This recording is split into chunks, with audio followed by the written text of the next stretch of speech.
going on, people? Welcome to United View. Welcome to another road trip. Man United are taking on Chelsea. But in this road trip, we've actually got a lot to talk about. I wanted to do it a little bit different today. I wanted to do a little bit of news, to be honest with you. Talk about the game in the secondary format. I think the problem what we've got with games at the moment is that we all feel very flat, don't we? There's not a lot riding on them. We know we're not getting top four. It is still a big game against Chelsea. I get that. It always is. But essentially, we know we're not very good right now, and we're just waiting for the season to end, which has been indicative of the players' performances. So I want to talk about a little bit about some news. Some of Ralph Rangnick's comments. I want to talk about that in the late night comments that came out from the press, the bit that was embargoed about the captaincy. I want to talk about that, and I want to talk about Aaron Wan-Bissaka, because according to the Athletic, Crystal Palace are interested in taking him back there in the summer. So I want to talk about that. So Harry Maguire, well, when Rangnick was sort of asked about Maguire and captaincy and stuff, he basically explained what he did, how he did it in Germany and what they call it. I can't pronounce the word, so if there's any Germans in the comments, German Manchester United fans or German people, German speaking people, please put it in the comments, because I can't remember the word that he said it was, and even if I did remember, I wouldn't be able to pronounce it. But he was basically saying that the captain is picked via voting, an election. You know, there's a group of players, and whoever has the highest amount of votes ends up being the captain. And it was almost like he was suggesting that that's what Ten Hag would do. He basically says that's how he did it. So if he would have come, i.e. not in the middle of the season, potentially that's what he would have been doing. And you're looking at it thinking, you know, people are casting doubts over Maguire's captaincy already. And I don't mean just us as fans in terms of, you know, we don't think he should be the captain. I mean in terms of journalists looking at it for next season. Erik ten Hag's coming in. If you're ever going to change a captain, the easiest time or the most seamless time to do it as a new manager would be to do it at the beginning of the season, and before that, before pre-season tour, straight away as soon as you walk through the door. It'd be interesting to see if one, Ralph Rangnick's about, but he's talking about being very, very excited to help out. But two, would he suggest that to Erik ten Hag as a system to pick the captain? What's his feedback going to be? Is his feedback going to be? I think it's a big responsibility for Harry Maguire to have. You know, you look at the fact that Harry Maguire's got a little niggle in his knee, like Owen was saying yesterday on the show with Marcel. You know, it seems like it's best for all parties. You don't want anyone to be injured, but with 4 games left, arguably meaningless games. Yes, Ralph's spoken about wanting to finish in as strong a position as possible and with as good a performance as possible, blah, blah, blah. But we know the season's been trash and it's over. There's nothing to play for. So I think it is best suited that, you know, he has a niggle in his knee and can take some time out. But it does leave that big question mark of what happens next year. What happens when, well, not even next year, in a few months' time, when Erik ten Hag begins his post? Is that something that can be changed? I honestly thought he might keep him as the captain, but the more we're getting closer to Erik ten Hag coming, and the more you kind of think about it, it definitely is the perfect time to change the captaincy. And you know what? It had me thinking, if there was a vote, and it's difficult because it's a current crop of players that one is going to be dismantled in the summer. It's going to be dismantled, and two, it's a crop of players that let's be honest, we don't really like, do we? As a collective, as a team, they're not a very good team. So okay, who would choose who out of this crop? Who would choose who? And they'd probably all just choose Ronaldo, maybe for a year? Would they all choose Bruno? Maybe. Would some of them choose Scott McTominay? I don't know, but I feel like, and this is me again just shooting my shot, I think I would think it was a pretty safe bet to say I don't think they'd all vote for Harry Maguire. Me personally, they might really like Harry as an individual. I'm not saying they don't get on and stuff like that. In my opinion, from what we see, this isn't sources and all that. This is just my opinion. I think it's safe to say that they probably wouldn't choose Harry Maguire to be their captain, especially now that he has been the captain and then how it's gone. I think they'd probably maybe give it to Ronaldo or probably give it to Bruno. But for me, I think it's very, very telling that, you know, Ralph is basically saying that's how I did it. And if we're talking about a hypothetical situation of if these players were to have to choose, what would that look like? So that's that on the Harry Maguire thing. Watch this space. Do you believe that he's injured?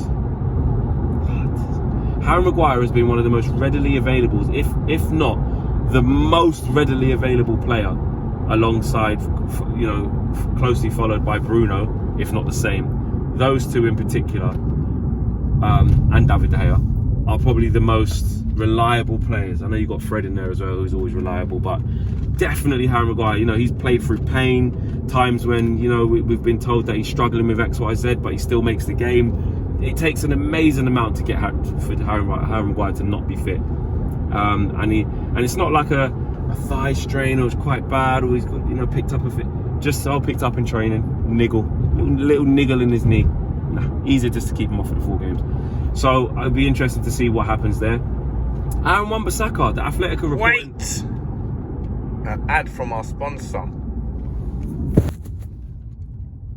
It wasn't really an ad. I just wanted to clean the lens. Yeah. It's hurting your eyes, was it? Yeah, totally. Yeah. Continue. Yeah. Aaron Wan-Bissaka. Aaron Wan-Bissaka. The Athletic are reporting that Crystal Palace are looking to take Aaron Wan-Bissaka back to Selhurst Park this summer. Then there was further reports suggesting that move would be could be initially on loan. Now here's the thing. We're in a shit situation. 1, because our team's crap, but 2, all our investments are not investments. they immediately turned into, I don't know, wastes of money, bad investments. They turned into bad investments. Harry Maguire, you're never going to get anywhere near £80 million for Harry Maguire. Okay? Even if we did put him up for sale. Wan-Bissaka, you're never going to get anywhere near £50 million for him. So you look at the players that we've been buying. Okay, Dalot and Tellez respectively, what was it, 25 and 30 million? Even they would be less than that probably now. But the main ones, the big chunks of money, the £80 million we spent on Harry Maguire, and in this case the £50 million we spent on Aaron Wan-Bissaka, you're never going to get that money back. So although people are saying, but it's only a loan, we have to start somewhere. The clear out is the most important thing.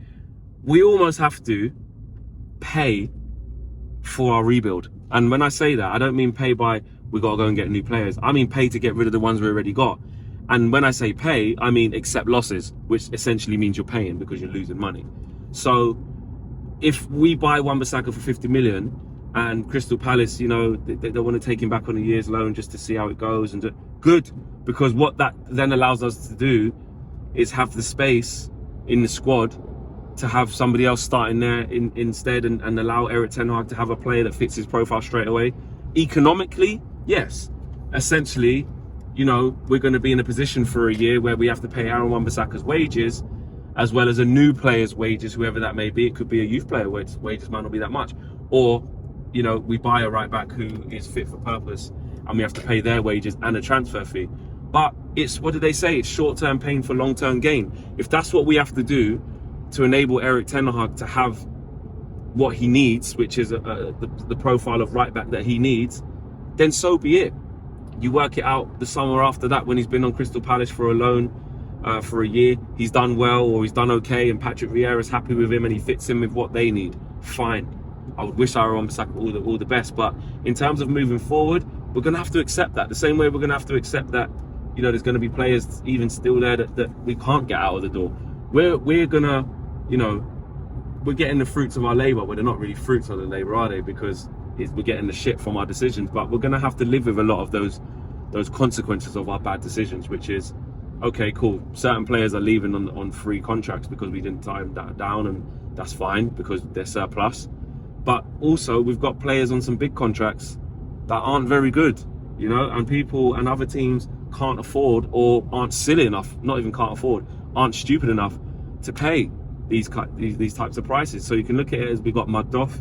If Palace take back Wan-Bissaka for only £25 million and they sold him to us for 50, who's laughing then? They're laughing. But at the end of the day, we've got to focus on ourselves. And if that's what it takes for Wan-Bissaka to be able to move on and, like I said, give Erik Ten Hag what he needs in that position as a starter, I'm all for it, 100%. On to the game. Lastly, up to 5 players out, I think. Well, there's probably more, but in terms of what we know, there's 5 players out.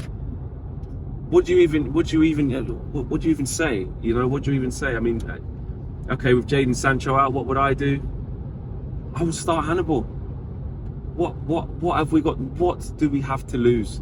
You know, Ralph was talking about. I did find that a bit weird in the press conference. He was talking about it, you know, young players to bring them in is one thing, but it has to be the right moment. You want to give them a chance, you know. But the way he brought Hannibal on, what was it, 3-0 down to Liverpool, wasn't really giving him a chance, was it? Away. Yes, he came on and kicked people and it gave him a bit of passion, and you know, everyone was raving about him afterwards for showing that. I get that. But in terms of the experience, it depends on the young player, but was that really helping him, bringing him in 3-0 down, you know, in an unsettled team, away against Liverpool at Anfield? When Harry Maguire goes on to give him a shit pass, then we concede again. I don't know, I felt like that wasn't entirely consistent with what Ralph says. But on the flip side, you know, today is definitely a chance. With so many injuries, it's definitely a chance. But I think Ralph will still probably go with a little bit of experience. I don't think Hannibal will start. I hope he does, but I just don't think he will. I think he'll probably go Rashford on the left, Elanga on the right, and Ronaldo up front. Bruno in the 10, McTominay and Matic in midfield. Harry Maguire's out, so that'll be Varane and Lindelof. Wan-Bissaka is out, so that'll be Dalot, and obviously Tellez because Luke Shaw's out. So that's almost certainly going to be the team with David De Gea in goal. So there's not really much space for loads of youngsters to come into this game. The only obvious one would obviously be Hannibal coming in. But on the bench, there's opportunities there. There's chances there, because if you're looking at the bench, you've only really got Mata, you've got Lingard. Oh, actually, Lingard might get a start. You never know. Because, you know, Rashford has been in such poor form, and Rangnick really doesn't fancy him. I wouldn't be surprised to see Lingard start on the left-hand side. That could also happen. So one of the two will happen. One of the two will happen. But look, the Chelsea game. Look, Chelsea are playing poorly right now. But as me and Matisse were talking about in the lead up to the game, it's like the game could be a 0-0. Chelsea aren't playing great. They're not creating chances. If we sit back and try and hit them on the counter, you know, we could probably maybe cause them trouble. But you know, it's still the same. We don't defend properly. We concede stupid goals. And it will be just like Man United to allow a Chelsea team that isn't even playing well, is down on confidence, not playing great football, to just allow them to show that bit of quality. That's one thing about Chelsea. We could say they're playing poorly, which they are. They've still shown that they're a way better team than us, you know, and they can play as a team in moments. You know, they've had some big results, big games this season, and big moments where you can tell that, you know, Tuchel just needs to fine-tune what he's got, but he's got a decent basis, but the attacking players aren't probably what he wants. Defensively, they've been poor, out of character, conceding goals. You know, they've been upset by a lot of instability. You know, a lot of being unsettled. So it's a game that could easily be a draw at best for us. I don't think we win. I honestly don't think we win. I'll be surprised if we do. I'll be happy if we do, of course. But I can't see us winning it. I just feel like Chelsea will control large parts. Possession-wise, we haven't been defending too solidly recently. We did show a little bit against Arsenal. We were better, but again, the manner of which we concede goals, I look at Dalot and Tellez again, switching off and stuff like that, just not good enough. And if we do that again, if we play how we played against Arsenal, we'll concede like we did against Arsenal, silly goals. So we'll have to see. But that's my predicted starting lineup. I'm fed up of just predicting we're going to lose. I'm just going to go with a draw. I'm going to go with a draw. At best, though, I don't think we win the game. Ronaldo to score. I probably think 1-1 I'm going to go with. So let me know what your predictions are in the comments. Let me know what you think about the captaincy. Let me know what you think about the Harry Maguire situation. Smash a like on the video. Subscribe if you're new. Make sure you guys keep KG company on the live match view. And then straight after that, make sure you head over to Owen. He'll have some guests on the full-time view as well. And it will be coming up for you guys with the fan views direct from the ground. We are out of here. Peace.